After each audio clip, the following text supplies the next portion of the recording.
जिस कीचड़ को रुचिता अपनी बदकिस्मती समझ रही थी, वही आगे चलकर उसकी जिंदगी की सबसे खूबसूरत किस्मत बनने वाला है। और यही आज के एपिसोड का सबसे बड़ा ट्विस्ट है। 15 साल के लीप के बाद मन सुंदर की कहानी अब एक बिल्कुल नए रंग में शुरू हो चुकी है। सबसे पहले नाना जी दिखाई देते हैं, जो आज भी रूही की यादों को अपने दिल में संजोए हुए हैं। उन्हें पूरा विश्वास है कि भले ही रूही अब इस दुनिया में नहीं है, लेकिन उसके संस्कार आज भी रुचिता के भीतर जिंदा हैं।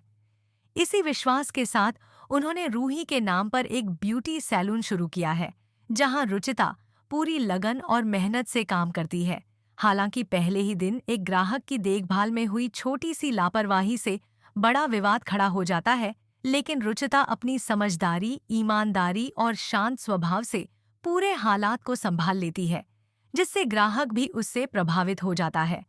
वहीं सैलून में काम करने वाली जानवी को रुचिता की यह तारीफ बिल्कुल पसंद नहीं आती और उसके मन में जलन पैदा हो जाती है। दूसरी ओर रुचिता अपने छोटे भाई रूहान का जन्मदिन खास बनाना चाहती है। वह उसके लिए एक खूबसूरत घड़ी मंगवाती है, लेकिन डिलीवरी के समय उसके पास पूरे पैसे नहीं होते।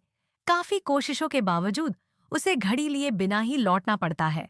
भाई के लिए कुछ न कर पाने का दुख लिए वह सड़क पर अकेली चल रही होती है कि तभी तेज रफ्तार से गुजरती एक BMW उसके ऊपर कीचड़ उछाल देती है। गुस्से में वह तुरंत कार रुकवाकर ड्राइवर को उसकी गलती का एहसास कराने पहुंचती है, लेकिन सामने खड़ा युवक न तो बहस करता है और न ही बदतमीजी। वह मुस्कुराते हुए रुचिता से कहता है कि कीचड़ उसके चेहरे पर नहीं, बल्कि उसके चश्मे पर लगा है।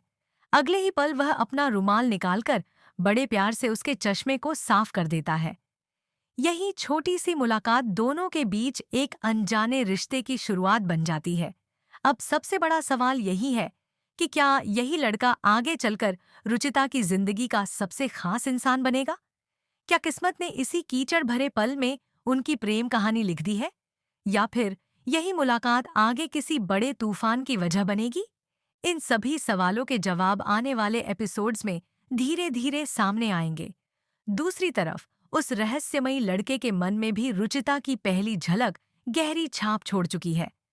वह बार बार उसी पल को याद करता है जब गुस्से से भरी रुचिता उसके सामने खड़ी थी, लेकिन उसकी सादगी और मासूमियत ने कुछ ही क्षणों में माहौल बदल दिया। इधर रुचिता इस मुलाकात को एक सामान्य घटना मानकर अपनी जिम्मेदारियों में फिर से व्यस्त हो जाती है। उसके लिए इस समय सबसे बड़ी प्राथमिकता अपने परिवार की खुशियां और रूहान के जन्मदिन को यादगार बनाना है। लेकिन किस्मत ने उसके लिए कुछ और ही सोच रखा है।